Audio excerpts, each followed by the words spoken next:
السلام علیکم۔ ہم کلاس 4 کی اسلامیات کی ریڈنگ کر رہے تھے۔ اس میں ہمارا جو سبق ہے، ہم نے باب دوم شروع کیا ہوا تھا جو ایمانیات و عبادات ہے، جس میں سے ہم نے ایمانیات کے 2 سبق کی ریڈنگ کر لی تھی۔ اب ہم عبادات کی طرف آئے ہیں، اور عبادات میں بھی ہم نے اس کا جو پہلا سبق تھا روزہ، اس کی ریڈنگ کر لی ہے۔ اب ہم حقوق اللہ کے بارے میں پڑھیں گے کہ اللہ تعالیٰ کے کیا حقوق ہیں جو ایک بندے نے ادا کرنے ہوتے ہیں۔ تو چلیں جی ہم اس کی ریڈنگ سٹارٹ کرتے ہیں۔ حقوق اللہ کا مطلب ہے اللہ تعالیٰ کے حقوق۔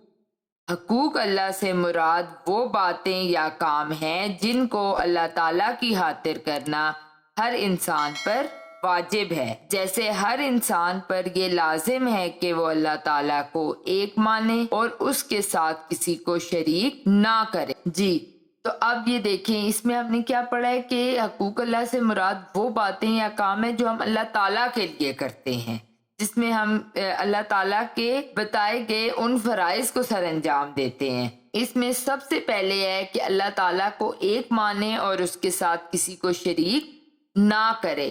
جیسے کہ ہم جو پہلا کلمہ پڑھتے ہیں، پہلے کلمے میں ہی یہ چیز بتائی گئی ہے، یہ اسی آیت کا ترجمہ ہے، اور جب تک ہم پہلا کلمہ نہیں پڑھتے ہم مسلمان نہیں ہوتے۔ اس کے بعد جی سیکنڈ ہے اللہ تعالیٰ انسان کا خالق، مالک اور رازق ہے۔ مطلب اللہ تعالیٰ نے ہمیں پیدا کیا ہے اور اللہ تعالیٰ ہمارا مالک ہے، وہی ہمیں رزق دیتا ہے۔ اس نے انسان کو بہترین شکل و صورت پر پیدا کیا اور سننے، دیکھنے اور سمجھنے کی صلاحیت عطا کی۔ جی تو اب دیکھیں اللہ تعالیٰ نے بھی تو ہم پر کتنی رحمتیں نازل کی ہیں۔ سب سے پہلی رحمت ان کی کیا ہے کہ انہوں نے ہمیں بہترین شکل و صورت، ایک مکمل انسان اور ایک خوبصورت انسان بنا کے دنیا میں پیدا کیا ہے، پھر ہمیں سننے، دیکھنے اور سمجھنے کی صلاحیت بھی دی ہے۔ سورج، چاند، ستارے سب انسان کے فائدے کے لیے پیدا کیے ہیں۔ یہ جو ساری سہولتیں ہمیں دنیا میں دی گئی ہیں یہ ہمارے لیے ہی ہیں۔ فرمان الہی، یہ باکس کے اندر دیکھیں آیت کا ترجمہ ہے۔ ترجمہ: وہی تو ہے جس نے سب چیزیں جو زمین میں ہیں تمہارے لیے پیدا کی۔ سورہ بقرہ کی آیت نمبر 29 کا یہ ترجمہ ہے کہ اللہ تعالیٰ نے ہر چیز ہمارے لیے پیدا کی ہے۔ پھر یہ قرآن پاک میں ارشاد ہے، ترجمہ: اور میں نے جنوں اور انسانوں کو اس لیے پیدا کیا کہ میری عبادت کریں۔ تو اس سے ہمیں یہ پتہ چلتا ہے کہ ہماری زندگی کا مقصد کیا ہے، کہ اللہ تعالیٰ کی عبادت کرنا۔ جنوں نے بھی اور انسانوں نے بھی اللہ تعالیٰ کی عبادت کرنی ہے۔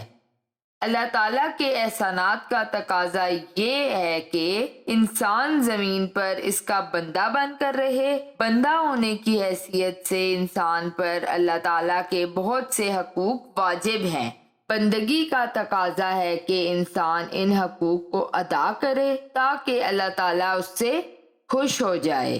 اللہ تعالیٰ کے حقوق میں سب سے پہلا حق یہ ہے کہ اللہ تعالیٰ پر ایمان لایا جائے اور اسے ایک مانا جائے اور اس کے ساتھ کسی کو شریک نہ ٹھہرایا جائے۔ پہلا حق کیا ہے کہ ہم اللہ تعالیٰ پر ایمان لائیں، یقین رکھیں، پھر ہم انہیں ایک مانیں اور ان کے ساتھ کسی اور کو شریک نہ ٹھہرائیں۔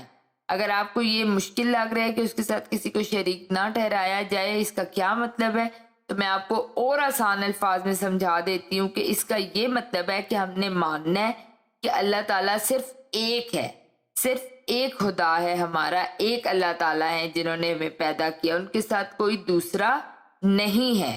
دوسرا حق یہ ہے کہ اللہ تعالیٰ کی عبادت کی جائے۔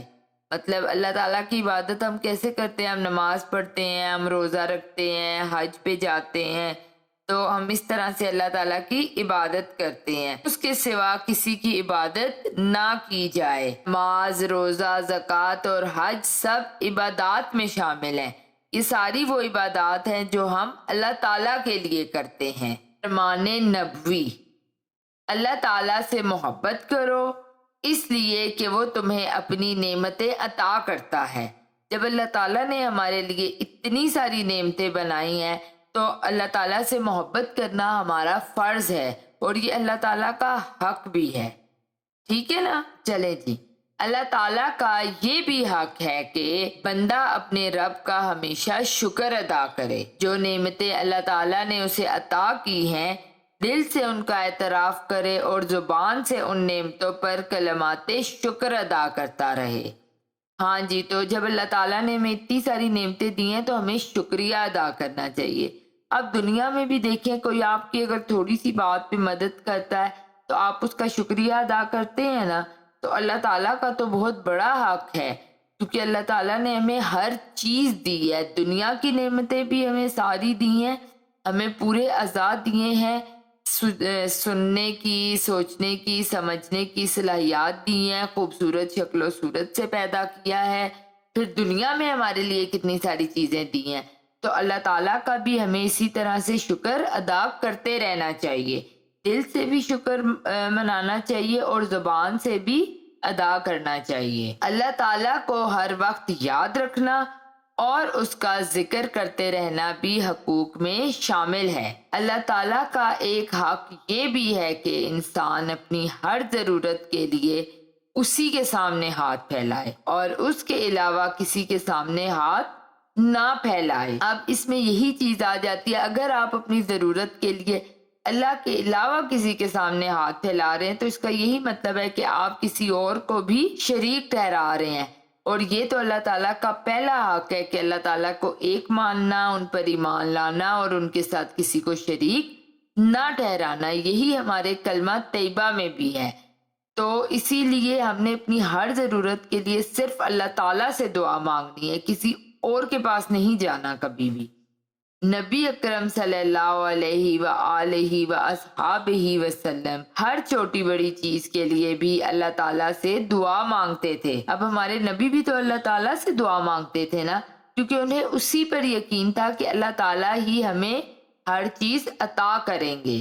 آپ صلی اللہ علیہ وآلہ وآصحابہ وسلم کا معمول تھا کہ ہر مصیبت اور تکلیف پر صبر فرماتے اور اللہ تعالیٰ کے حضور اسے دعا کرنے کے لیے فریاد کرتے تھے، کیونکہ اللہ تعالیٰ کے سوا کوئی بندے کی مشکلات کو دور کرنے والا نہیں ہے. اب ہماری زندگی میں اگر ہم پہ کوئی بھی مصیبت آتی ہے تو اس میں بھی ہم کس کے سامنے فریاد کرتے ہیں، کس کے سامنے روتے ہیں، دعا کرتے ہیں اللہ تعالیٰ کے سامنے، اور وہی ہماری مشکلات کو دور کرتے ہیں. نفع و نقصان کا مالک اللہ تعالیٰ ہی ہے اور زندگی اور موت اسی کے ہاتھ میں ہے. غم اور خوشی بھی اسی کی طرف سے ہے. ہمیں چاہیے کہ اللہ تعالیٰ کے سوا کسی کو نفع اور نقصان کا مالک نہ سمجھیں، اس کے سوا کسی سے نہ ڈریں، اپنی تمام امیدیں اسی سے وابستہ رکھیں اور اسی پر بھروسہ کریں. تو یہ تھی ہمارے سبق حقوق اللہ کی پڑھائی. ہم نے اس کی اتنے اچھے سے ریڈنگ کی ہے، میں نے آپ کو بہت ساری چیزیں ایکسپلین بھی کی ہیں. اگر پھر بھی آپ کے مائنڈ میں کوئی کنفیوژن ہے یا کوئی پوائنٹ نہیں سمجھ آ رہا تو آپ ضرور کمنٹ میں بتائیں تاکہ میں آپ کو وہ چیز ایکسپلین کر سکوں. Thank you so much.